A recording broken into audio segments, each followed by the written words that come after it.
Assalamualaikum warahmatullahi wabarakatuh. Perkenalkan, nama saya Fitriani, NIM 19531044. Saya dari kelompok 5. Saya akan menjelaskan filosofi haji. Yang pertama, pesan Al-Quran bagi orang yang berhaji. Dalam Al-Quran ada sekian pesan dan perintah yang diamanahkan Allah bagi siapapun dan hambanya yang akan menjalankan ibadah haji. Di antaranya, yang pertama, perintah untuk menyiapkan bekal. Menurut Quraisy Shihab berkata, bekal pertama dan utama yang dibutuhkan adalah takwa, sebagaimana petunjuk Allah. Bekal kedua adalah bekal harta untuk memenuhi keperluan selama dalam perjalanan pergi pulang dari tanah suci, serta bekal yang ditinggalkan bagi keluarga yang wajib dinafkahinya. Bekal ketiga adalah bekal pengetahuan agar ibadahnya menjadi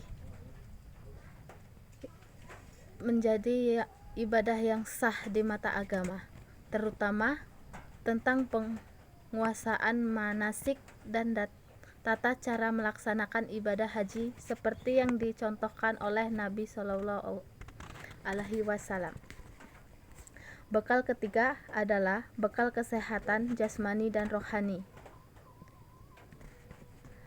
Selama melaksanakan ibadah haji, agar ibadahnya bisa berjalan dengan sukses dan sempurna.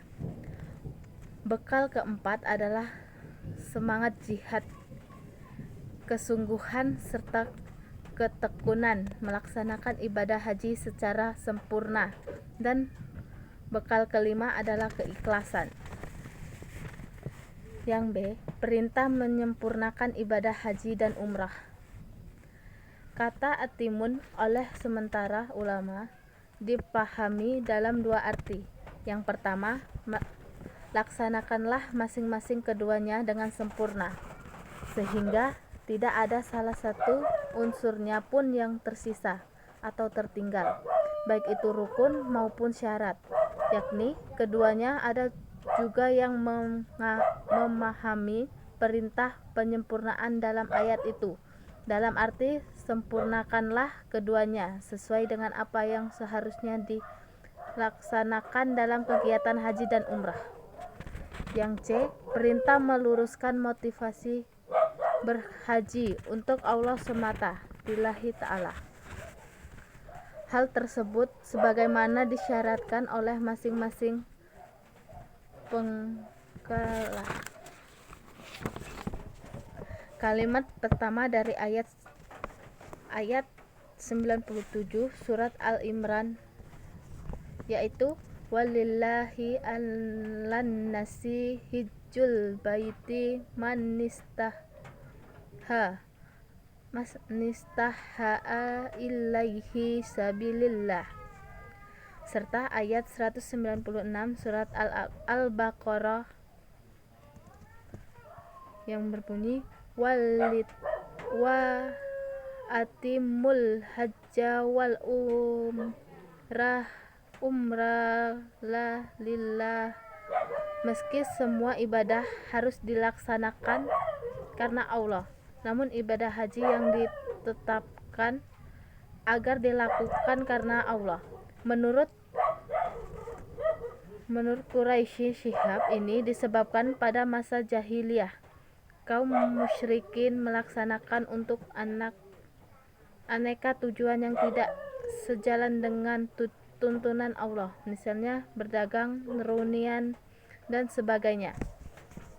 Yang kedua yaitu rahasia dan hikmah di balik haji. Dalam kitab Hujjatullah Al-Balikah Syah Waliyullah Al-Dahlawi menjelaskan sekurangnya terdapat 4 rahasia dan hikmahnya yang terkandung di balik pelaksanaan haji. Yang pertama, ketahuilah bahwa hakikat haji adalah pertemuan atau reunian orang-orang yang saleh. di suatu waktu yang meningkatkan kondisi orang-orang yang telah diberi nikmat atas mereka, yaitu para nabi, orang yang jujur, para syuhada, dan orang soleh, di suatu tempat yang terdapat di dalamnya tanda-tanda nyata akan kebesaran Tuhan yang ditunjuk kelompok besar dari permuka agama, sambil menggunakan syiar-syiar Allah dengan penuh kerendahan diri, sambil mengharap berbagai kebaikan dan ampunan dasar dari Allah.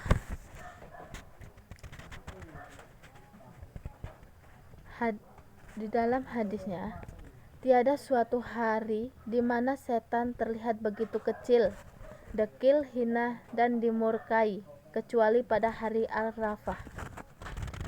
Yang kedua, Baitullah adalah tempat yang paling berhak untuk didatangi, sebab pada dasarnya ibadah haji dan setiap umat mereka harus memiliki tempat selalu di tempat mencari berkah di dalamnya ketika mereka melihat penampakan tanda-tanda kekuasaan Allah di dalamnya. Yang ketiga, yaitu ibadah haji adalah ajang pengujian jiwa seorang hamba. Betapa tidak seseorang yang berhaji sedang berbeda di tempat yang terus-menerus diagungkan oleh orang-orang soleh. Mereka mendiami dan senantiasa memakmurkan dengan berzikir kepada Allah.